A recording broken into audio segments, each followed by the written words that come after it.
घर पर हूँ, उम्मीद करता हूँ कि आप भी मुझे घर बैठ के देख रहे होंगे, और अगर आप बाहर हैं तो किसी बहुत बहुत ज़रूरी काम से होंगे, क्योंकि अभी हम सब का खुद से ये सवाल पूछना बहुत ज़रूरी है कि क्या मेरा बाहर जाना ज़रूरी है, क्या मेरा बाहर जाना सुरक्षित है मेरे लिए, आसपास के लोगों के लिए। आप पूछ रहे होंगे कि मैं इतना सवाल क्यों कर रहा हूँ। बताता हूँ। मुंबई एयरपोर्ट पे लोग जो सफ़र से लौटे हैं, जिनका एयरपोर्ट पे टेस्ट किया जा रहा है, जो कोरोना टेस्ट में लो रिस्क कैटेगरी में हैं, उन्हें एक स्टैंप लगा के होम क्वारंटाइन के लिए भेजा जा रहा है या होटल भेजा जा रहा है, ये समझा के कि 2 हफ्ते सोशल डिस्टेंस बना के रखें एज अ प्रिकॉशन अपने लिए, आपके आसपास के लोगों के लिए।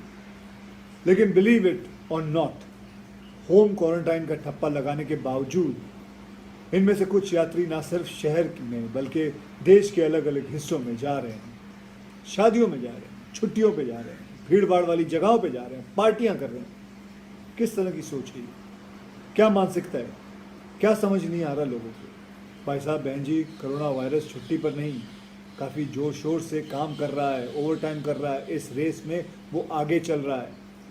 लेकिन रेस अभी बाकी है, जीता नहीं है कोई। हम जीत सकते हैं, हमें जीतना ही होगा।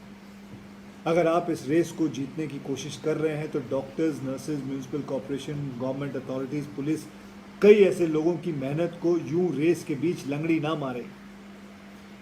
ये पहली ऐसी रेस होगी दुनिया में जिसमें सबसे पहले रुकने वाला रनर जीत जाएगा। ना सिर्फ खुद जीतेगा, बाकी सबको जिताएगा। इस रेस में सब साथ जीतेंगे या फिर सब साथ हारेंगे।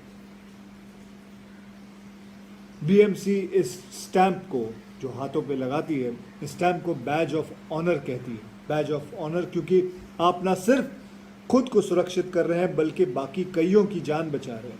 जान बचाने वाले का सम्मान तो होना ही चाहिए। इस सम्मान का अपमान ना करें आप लोग। कुछ हफ्तों की बात है, फिर सब पहले जैसा हो जाएगा। किसी ने सोच समझ के ही कहा था, जान है तो जहां है, सोचिए और समझिए। नमस्कार।